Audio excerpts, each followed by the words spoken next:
हर हर महादेव दोस्तों। श्री शिवाय नमस्तुभ्यम। आप सभी का हृदय की गहराई से स्वागत है। अगर चैनल पर नए हो तो चैनल को सब्सक्राइब जरूर करें। चलिए दोस्तों, बढ़ते हैं आज की जानकारी की तरफ। दोस्तों, कुबेर भंडारी के दर पे जो 5 दिवसीय ऑनलाइन शिव महापुराण की कथा चल रही थी, उसका समापन हो गया है। बाबा कुबेर भंडारी आप सभी की मनोकामना पूरी करें। दोस्तों, यदि शिव पे आस्था है तो दुविधा की हर घड़ी में आपको रास्ता जरूर मिलेगा, ये निश्चित है। पर हाँ, आपकी आस्था कभी डिगनी नहीं चाहिए। आपकी आस्था, आपका विश्वास, आपका भरोसा एकदम पक्का होना चाहिए। अगर हमारी आस्था थोड़ी सी भी डगमगा जाती है ना, तो फिर हमारा भगवान से भरोसा उठ जाता है। अगर जिंदगी में तकलीफें थोड़ी ज्यादा आ जाती हैं तो हमारा भरोसा भी टूट जाता है, जो कि ऐसा बिल्कुल भी नहीं होना चाहिए। हमारा भरोसा, हमारा विश्वास जितना पक्का होता है ना, भगवान हमें उतना जल्दी रास्ता भी दिखाते हैं। तो चलिए दोस्तों, बढ़ते हैं अगली जानकारी की तरफ। गुरुजी ने एक आदमी से पूछा कि तुम अब परमात्मा को क्यों नहीं मानते।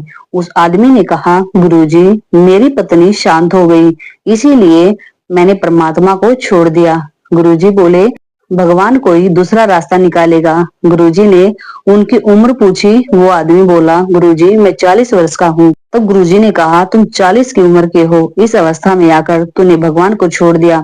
तुम ऐसा करो, फिर से परमात्मा के प्रति भाव प्रकट करो और शिव पे एक लोटा जल चढ़ाते रहो। फिर वो व्यक्ति 2-3 साल बाद गुरुजी से मिले तो गुरुजी ने पूछा, अब कैसे हो?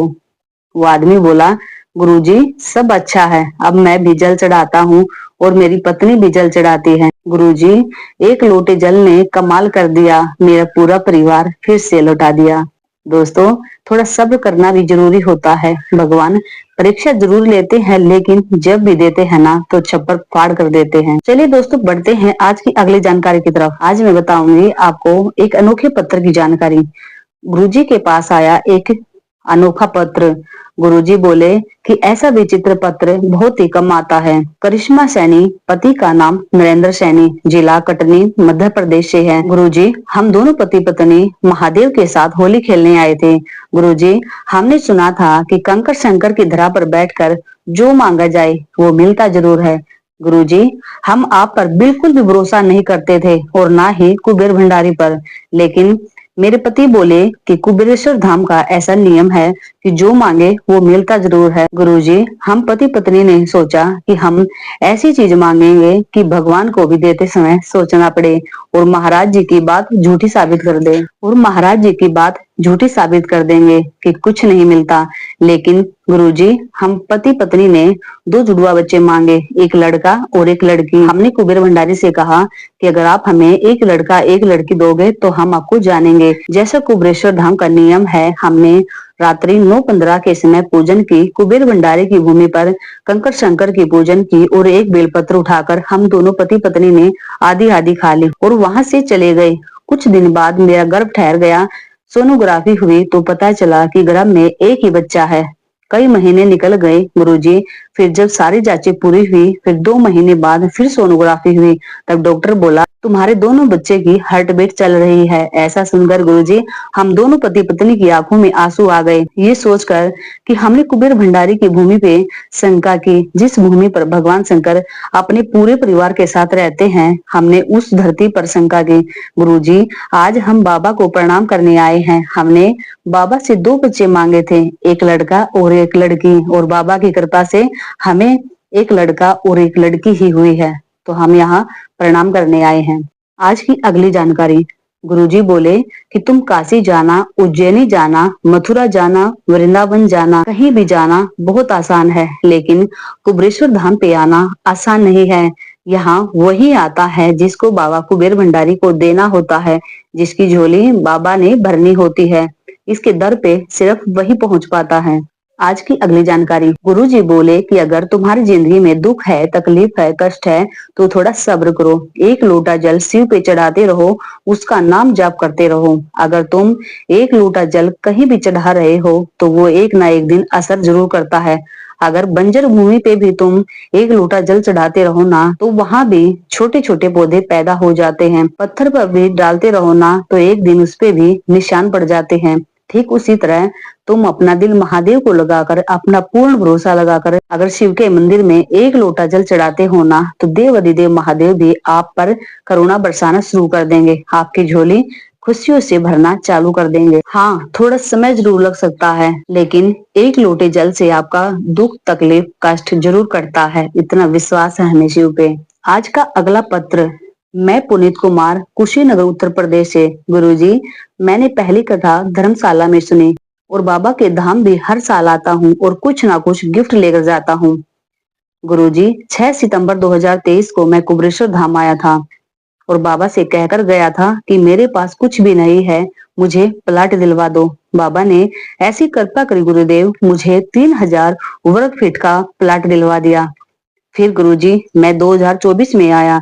21 मार्च को बाबा से प्रार्थना की कि बाबा कुछ ऐसा कर दो कि जिससे मेरा व्यापार चालू हो जाए। बाबा ने 2024 में 1000 फीट का प्लाट फिर से दिलवा दिया। गुरुजी, फिर आया मैं 2025 में। बाबा की ऐसी कृपा हुई गुरुदेव कि 18 तारीख को 1000 फीट का प्लाट फिर से दिलवा दिया। बाबा ने मेरा ऐसा हाथ पकड़ा गुरुदेव कि मेरा व्यापार दिन ब दिन बढ़ता चला गया और मैं बाबा को प्रणाम करने आया हूँ। आज की अगली जानकारी, गुरुजी ने पूरे विश्व के लोगों से निवेदन किया कि तुम दुनिया के लोगों की ठोकर खा लेना, सारी दुनिया से जब हार जाओ ना, ठोकर खा लो, तब शिव जी पे एक लोटा जल चढ़ाना शुरू कर दो। वो कुबेर भंडारी के दर पे आकर एकांत में बैठकर 108 बार श्री शिवाय नमस्तुभ्यम कहना, 5 कंकर बीनना, पूजन करना, 5 कंकर में से 4 वही छोड़ना और एक अपने साथ ले आना। बाबा का रुद्राक्ष मांग कर ले आना, फिर देखना बाबा कैसे आप पर कृपा करते हैं। आज की अगली जानकारी, आप कोई भी व्रत करते हो, चाहे सोमवार का हो, पशुपतिनाथ का हो या तीज का हो, चाहे कोई भी व्रत हो, लेकिन बिना शिव की कृपा के कोई भी व्रत सफल नहीं हो सकता, क्योंकि जो भी देते हैं वो शिव ही देते हैं। शिव के बिना हर काम असंभव होता है। आज की अगली जानकारी, जब भी शिव मंदिर जाओ तब एक बात का अवश्य ध्यान रखें, जहाँ शिवलिंग होता है वहां पर शिव का पूरा परिवार होता है।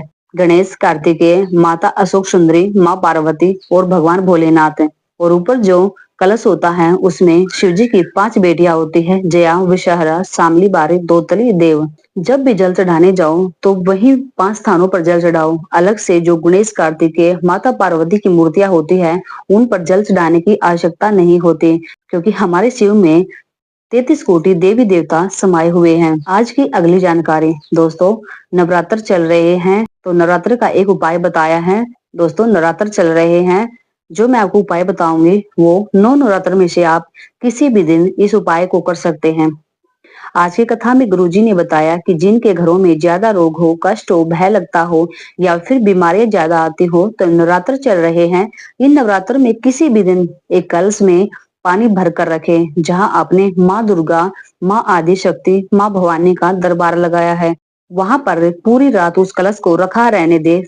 फिर अगली सुबह उस कलश में एक बेलपत्र डालकर उस जल को नीम के पेड़ के नीचे डाल दे, क्योंकि नवरात्र में नीम के पेड़ के नीचे सारी विद्याएं, आदि शक्तियां, सारी देवियां विराजमान रहती हैं। तो उस एक कलश जल को अपने सारे घर में घुमाकर नीम के पेड़ के नीचे अर्पित कर दो। आपको भय लगना समाप्त हो जाएगा और आपको बड़े से बड़ा रोग भी घेर नहीं सकता। तो चलिए दोस्तों, अगर आपको मेरी जानकारी अच्छी लगी हो तो प्लीज चैनल को सब्सक्राइब कर देना। जय माता दी, हर हर महादेव, श्री शिवाय नमस्तुभ्यम।